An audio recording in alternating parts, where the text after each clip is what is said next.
Okay students, now the next point is, ये जो हमारी एक्टिविटी 9.5 ये चालू थी. Take a boiling tube, put 2 spoonful of a soil sample in it, heat it on a flame and observe it. Let us find out what happened upon heating. Do you see water drops anywhere? If yes, where did you find them? On heating, water in the soil evaporates, moves up and condenses on the cooler inner walls of the upper part of the boiling tube. Okay, यहाँ पे ये activity आपको करने की है. Activity 9.5 में यहाँ पे आपको एक स्टैंड लेना है. ओके, ये क्या है? ये बॉइलिंग ट्यूब है. इसके जगह आप टेस्ट ट्यूब का भी इस्तेमाल कर सकते हो. ये स्टैंड है, ये स्टैंड का ये सपोर्ट है. ये आपको क्या करना है? यहाँ पे सीधे सीधे आपको मिट्टी लेने की है. ओके, और मिट्टी को इस तरह से बॉईल करना है. मिट्टी को बॉईल करने के बाद यहाँ पे आपको क्या दिखेंगे? ये ऐसा वाटर इवेपोरेट हो जाएगा. पहले इवेपोरेट होने के बाद उस मिट्टी का वाटर इवेपोरेट हो जाएगा, और इवेपोरेट होने के बाद आपको ये क्या करना है? ये जो सॉइल है उसको थोड़ी देर के लिए आपको हीट करना है. उसके बाद उसको बंद करना है, और ऊपर से आपको क्या करना है? लगे तो थोड़ी नहीं, ऊपर से कुछ नहीं करना, बस इतना ही करना है आपको. उसके बाद आपको क्या करने के? थोड़ी देर के बाद फ्लेम बंद करने की. उसके बाद आपको क्या दिखेंगे? इस साइड पे यहाँ पे छोटे छोटे वाटर के ड्रॉपलेट दिखेंगे. वो क्यों फॉर्म हो गए? क्योंकि मिट्टी के अंदर वाटर है. ये आपको इस एक्सपेरिमेंट के जरिए यहाँ पे दिखाया गया है. यहाँ पे वाटर के ड्रॉप जो है ना फॉर्म हो जाएंगे इस तरह से. यहाँ पे वाटर के ड्रॉप फॉर्म होंगे. उसका रीजन क्या है? कि सॉइल के अंदर क्या रहता है? वाटर के पार्टिकल्स रहते हैं. ये उसका रीजन है. जो हीट की वजह से क्या होते हैं? इवेपोरेट होते हैं. और इवेपोरेट होने के बाद ऊपर का सरफेस थोड़ा ठंडा रहता है ना, इसलिए वो यहाँ पे ठंडा होने की वजह से इवेपोरेट हुए वाले वाटर के ड्रॉपलेट यहाँ पे कंडेंस होके लिक्विड फॉर्म में इस बॉइलिंग ट्यूब के साइड में जम जाते हैं.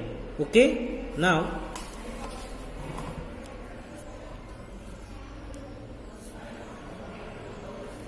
on a hot summer day, the vapor coming condenses on the cooler inner wall of the upper part of the boiling tube.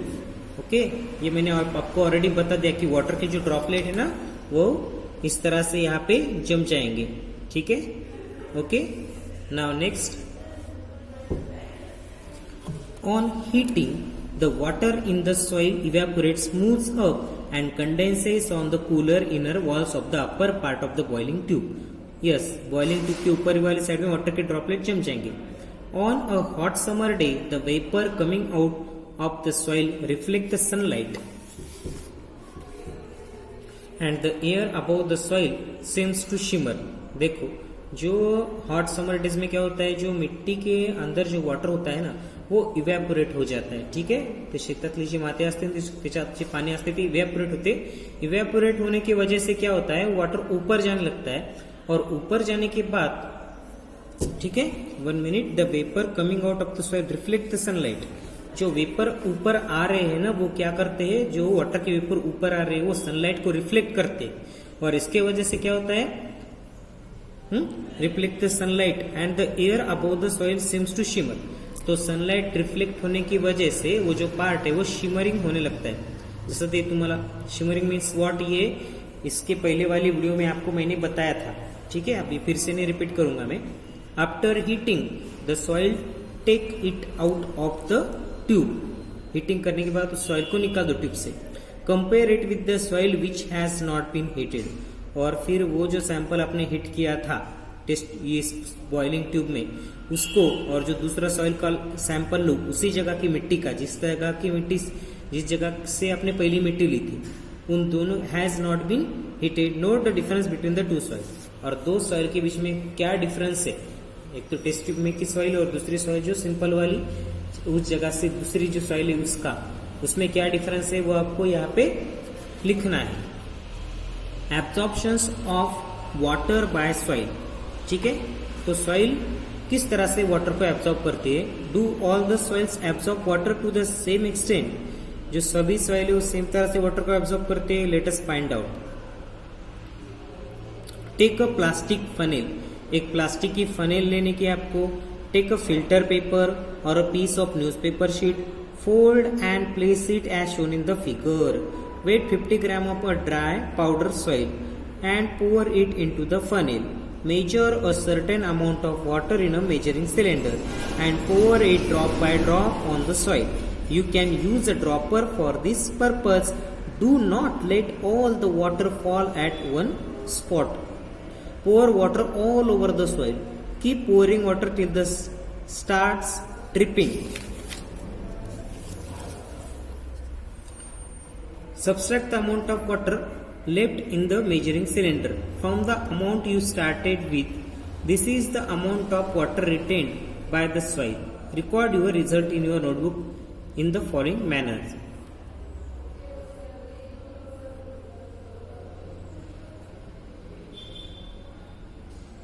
Okay, ये जो एक्टिविटी अभी मैंने पढ़ ली है, अब मैं आपको पूरा बताऊंगा कि इस एक्टिविटी में आपको क्या क्या करना है। सबसे पहले आपको यहाँ पे फनेल लेना है, सॉरी ये फनेल है, ठीक है। ओके, ये फनेल है, ठीक है। इसमें आप इसका यूज करके गाड़ी में पेट्रोल वगैरह आप डालते होंगे, आपके पेरेंट्स वगैरह, ठीक है। ये बीकर है, ओके। ये फिल्टर पेपर लो, नहीं तो दूसरा कोई भी सिंपल पेपर लो, आप यूज कर सकते हो, ठीक है। आपको इसको ऐसा, आपको इसकी फोल्डिंग करने की जो टेक्निक है ना फिल्टर पेपर को, मैंने आपको क्लास में बताई थी, ठीक है। अब ये यहाँ पे मैं बता नहीं सकता आपको, लेकिन किसी ना किसी दिन आपको मैं दिखा दूंगा, ओके। नहीं तो किसी कोई फोटो वगैरह डाल दूंगा जिससे आप इस फिल्टर पेपर को एक तरह से अच्छी तरह से फोल्ड कर सको। ये ड्रॉपर है और इसमें और एक चीज नहीं दिखाई है, वो है सिलेंडर। तो सिलेंडर कैसा होता है पता है? सिलेंडर, यस, ये एक तरह का कांच का सिलेंडर होता है, सिलेंड्रिकल शेप का स्ट्रक्चर होता है ये इस तरह से होता है सिलेंडर, ओके। नीचे वाले तरह से फ्लैट होता है। आपको क्या करना है स्टूडेंट्स, इस सिलेंडर में आपको वाटर लेना है, समझो 40 ml, समझो 30 ml वाटर लेना है, ठीक है। वाटर लेने के बाद आपको क्या करना है, उस वाटर को आपको यहाँ पे क्या करने की, मिट्टी लेने की है। इस फिल्टर पेपर के अंदर आपको मिट्टी डालने की है, ठीक है। बारीक से ऐसी मिट्टी रहती है, वो मिट्टी डालने की है, ठीक है। आप चाहे तो 2-3 सैंपल का भी, मिट्टी के 2-3 सैंपल का भी यूज कर सकते हो, लेकिन यहाँ पे आपको कोई भी 2-3 सैंपल में से आपको स्टार्टिंग में एक सैंपल लो, एक सैंपल इसमें डालो, ठीक है। मिट्टी का कोई भी एक सैंपल लो, हाँ, एकदम से तीनों के तीनों सैंपल मिक्स नहीं करने के, एक सैंपल इसमें डालो। कहाँ पे? इस फनेल के अंदर आपको फिल्टर पेपर रखना है और फिल्टर पेपर के ऊपर आपको मिट्टी डालने की है, ठीक है। और उसके बाद आपको क्या करना है, ये नीचे ऐसा क्या रखना है, ये बीकर रखना है और फिर ये ड्रॉपर है, इस ड्रॉपर का यूज करके इस सिलेंडर से पानी निकालने का है, ठीक है। और वो पानी निकालने के बाद यहाँ पे जो मिट्टी है, उस मिट्टी के ऊपर आपको पानी डालना है। और पानी डालते टाइम पे एक जगह पे पानी नहीं डालना है, पानी डालते टाइम पे आपको ये ऐसा चारों दिशा से पानी डालना है, ठीक है। एकदम सेंटर से पानी डालोगे तो रॉन्ग हो गया एक्सपेरिमेंट। ये पूरा पूरा का पूरा पानी इस तरह से डालना है, जो कि पूरी की पूरी मिट्टी के ऊपर हो जाए पानी प्रॉपरली जा सके, इतना पानी आपको इसमें डालना है। और कब तक पानी डालते रहना है आपको, जब तक ये पानी इधर से टपकता नहीं, तब तक आपको यहाँ पे क्या करना है, इस मिट्टी के ऊपर ऐसा पानी डालते जाना है, ठीक है। और जब ये ड्रॉपर से, ये यहाँ पे फनेल से पानी गिरने लगेगा, तब आपको स्टॉप करना है ये एक्सपेरिमेंट। और उसके बाद आपको क्या करना है, इसमें समझो स्टार्टिंग में मैंने यहाँ पे समझो लिया था 50 ml वाटर, तो 15 ml में से 30 ml पानी इसने, इस मिट्टी ने एब्जॉर्ब किया, तो पूरा कितना 20 ml, ठीक है। तो इस तरह से आपको क्या करना है, तीनों के तीनों मिट्टी के सैंपल की इस तरह से ये एक्टिविटी करने की है, okay students. Now absorption of water by absorptions of water in the soil, subtract the amount of water. तो इस तरह से ये पूरी की पूरी एक्टिविटी मैंने पढ़ ली है आपको ऑलरेडी, और बता भी दिया है आपको क्यों किस तरह से एक्सपेरिमेंट करने का है। आप यहाँ से डायरेक्ट लेंगे, हाँ। वेट ऑफ सॉइल, आपने कितना सॉइल लिया था इस फिल्टर पेपर में, 50 ml लिया था, समझो ऐसा इमेजिन करेंगे हम। अब initial volume of water in the measuring cylinder, initially समझो हमने कितना पानी लिया था उस मेजरिंग सिलेंडर में, मैंने कहा था 50 ml, तो यहाँ पे यू की जगह पे 15 ml, ठीक है, जिसको यू से डिनोट किया जाता है, डिनोट यानी दिखाना। Final volume of the water in the measuring cylinder, और 50 ml में से हमने ऐसा बोला था, मैंने ऐसा बोला था कि 30 ml पानी जो है उस सॉइल ने ये एब्जॉर्ब कर लिया है। तो कितना final volume of the water in the measuring cylinder, तो 50 ml में से 30 ml चला गया, कितना हो रहा 20 ml, तो 20 ml फाइनल वॉल्यूम है। Volume of the water absorb by the soil, कितना पानी उस सॉइल ने एब्जॉर्ब कर लिया तो 50 में से 30 गया, कितना हो गया 50 माइनस 30 कितना 20 ml। Weight of the water absorb by the soil, तो weight of the water absorb by the soil, तो फिर आपको क्या करना है,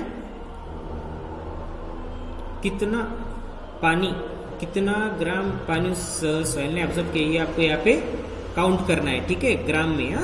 1 ml of water has the weight equal to 1 gram. यहाँ पे क्या बोला गया है कि 1 ml वाटर जो होता है ना उसका वेट कितना होता है 1 ग्राम। ओके, तो यहाँ पे हमने क्या किया, कितना ml पानी उस मिट्टी ने एब्जॉर्ब कर लिया 30 ml, तो यहाँ पे क्या आएगा 30 ग्राम। ठीक है, ये एक्टिविटी मैंने अभी आपको बोल के समझा दी है। ठीक है, next percentage of water absorb, कितना परसेंट पानी एब्सॉर्ब कर लिया, U माइनस V 50 माइनस कितना 20 30 बाय 50 इंटू 100। ठीक है, इस तरह से एक्टिविटी है।